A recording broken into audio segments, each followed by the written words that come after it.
do want to send it back to Joplin, Missouri, a city that looks a lot different than it did when the tornado hit there nearly 3 months ago. Chris Wragge is back in Joplin. He was there right after the tornado.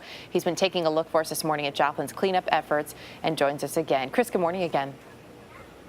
Erica, it's funny to drive through these areas, the different parts of Joplin that we visited 3 months ago, to come back yesterday and to see all the progress that's been made. It's nothing short of miraculous.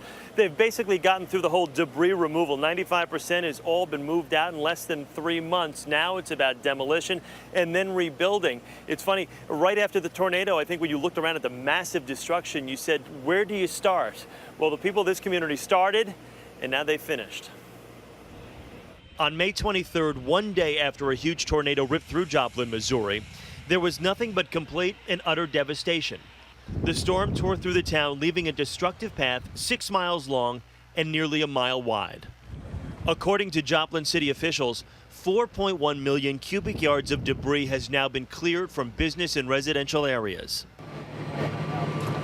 People from all over the country rushed in to help. An estimated total of 300,000 volunteers lent their time and energy, working throughout the summer removing the rubble and crushed vehicles from places like St. John's Hospital and Irving Elementary School.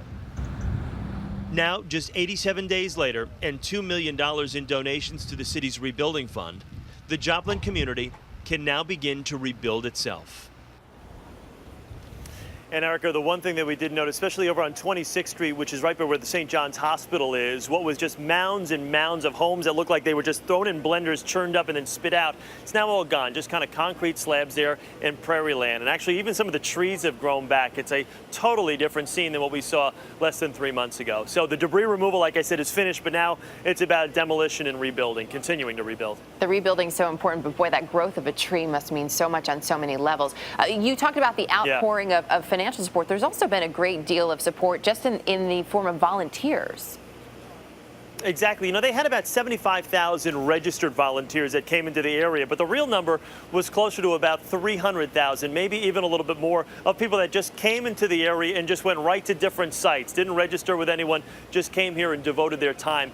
And it's funny, when we came here, just trying to get hotel rooms, it's very difficult. And you're saying to yourself, why are all the hotels booked? But there are so many contractors that are still here from all around the country. All the rooms are still booked around here. And there are, believe it or not, a lot of hotels here in the Joplin area. Well, you know, that is good news for them, too, because they certainly could use the economy boost there. Chris Wragge in Joplin. We'll check in with you again before the end of the show. Chris, thanks.